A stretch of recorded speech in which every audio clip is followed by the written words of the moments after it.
biggest victory you can gain out of healing is actually for you to learn how to love people again. So, for the past 5, 6 years, I've been obsessed over self love. And I realized very recently that that is not all of healing because I felt like I hit a roadblock. Like, I felt like I couldn't move forward because I just kept routing back and forth in like my little loop of realizations and reflections on myself and how my old patterns play out and blah blah blah. Like it just kind of felt like I was stuck in a cycle until I realized I thought about what are some epiphanies and reflections and thoughts that give me the most peace and happiness.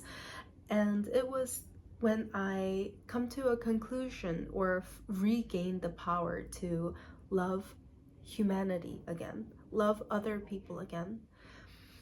And the thing is, like, regaining love for others and the world is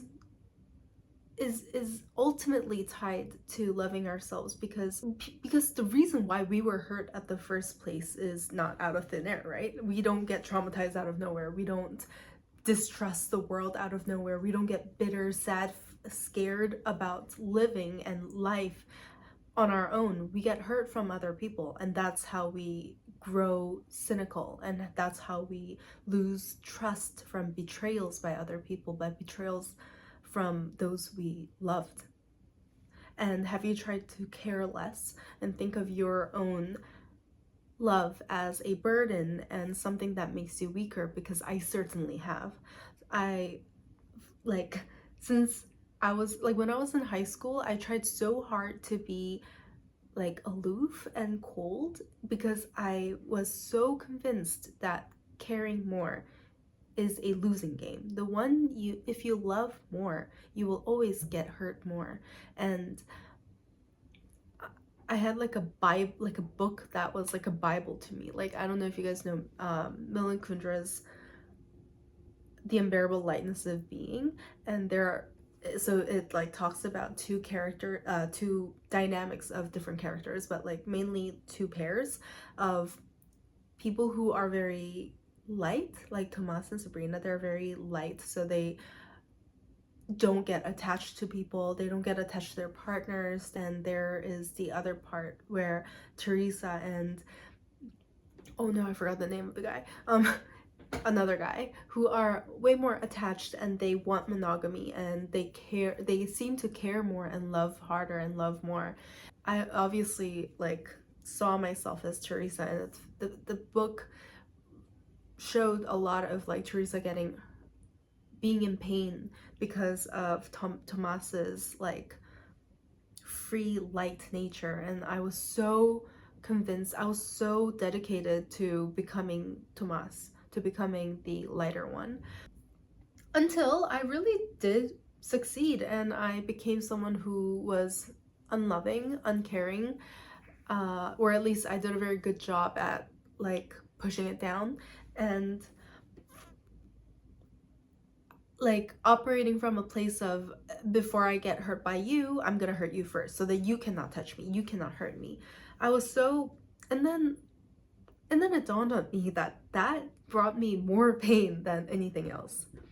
That it was the most painful way of operating. It's the most devoid I have ever felt. I felt completely empty, and it made me realize, wow, people who hurt me, people who hurt other people, are the ones who are in pain the most. No matter how much they may seem like they are thriving and doing so well in their lives and blah blah blah, they are not. They're just in a loop of numbing, of like stimulus and like strong stimuli that can take their mind off the fact that they are completely empty. So the most powerful thing I learned is to maintain that love for the humanity, to maintain a sense of devotion to life and to yourself and to the world around you, because you don't, and being strong enough to, after you process what happened to you and you learn to come back to yourself, that you have the courage to love people again, to trust that things that happen to you, the people that you've met, do not represent everybody that you will meet in your life. That maybe those were there to make sure that I really learn how to see myself clearly, to love myself clearly, and that it's not, the world isn't trying to punish me, or I am not cursed, that actually there is so much beauty in the world that if I am willing to accept, that it will come to me. Because it is so much easier to hate other people. This world is really thriving on, you know, hatred, to harbor hatred in everyone's heart, to segregate and to separate people.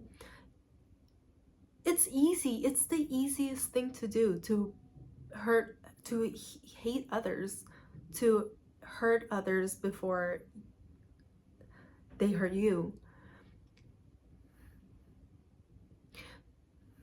But no matter how much peace you try to get, I realized for me, no matter how much love I was trying to pour into myself, with a place of doing that from a place of defensiveness, doing that from a belief that people are bad, that people are untrustworthy,